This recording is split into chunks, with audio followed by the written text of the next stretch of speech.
No, I don't watch it. I haven't watched this year. I see results. Obviously, they come up on social media all the time, but I haven't watched it. I didn't even watch. I might have watched a few games last year, but I didn't really watch it. It just gets, yeah, it's too much in it. I think it's too much. It's the same people and the matchups and that, and then I'm seeing them every week at darts. So why would I want to? You know what I mean? I'm on the dartboard. Actually, I'm practicing when they're playing their thing. So I'm doing all of that. But yeah, maybe I think maybe it does need a bit of a shake up. I did like the.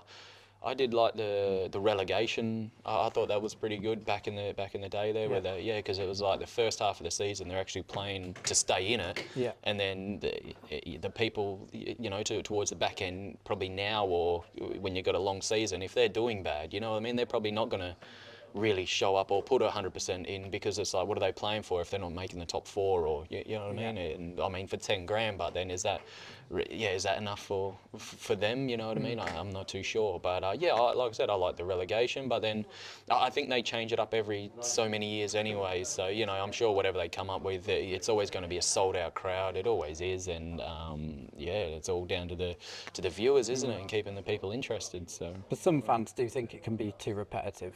Yeah, 100%. I think it is, because you're not getting those prestigious games. You are getting the prestigious games, but all the time. So you're like flooding the good darts, the Luke versus Luke. You're going to see them, 20 plus times a year probably play each other. And it's like, really, you know what I mean? How many times, I'm not even sure how many times you've seen the Phil and MVG game. Like, how many times did you see that? And, it just makes it more prestigious, maybe. So, You mentioned relegation. Do you think there's enough players now, more household names, where you could have two divisions, where you could have alternate weeks, the A League and the B League, and then you can get promotion into the A League?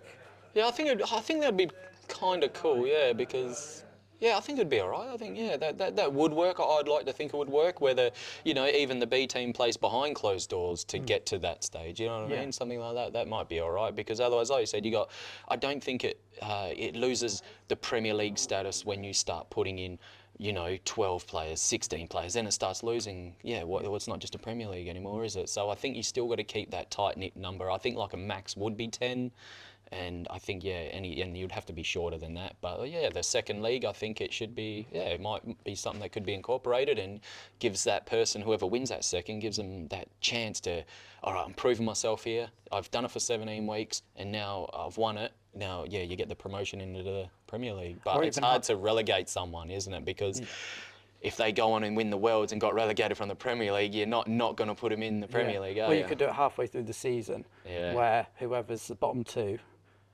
get relegated, and then whoever's top two in this B League that might be behind closed doors then get promoted for the second half of the season, maybe. It's something like that, and someone would work it out, and it would be a smart idea. But like I said, you can't be relegated from the Premier League and then win the Worlds and then not be in the Premier League. So that would have to be, some sort of change there as well. So I think something like that.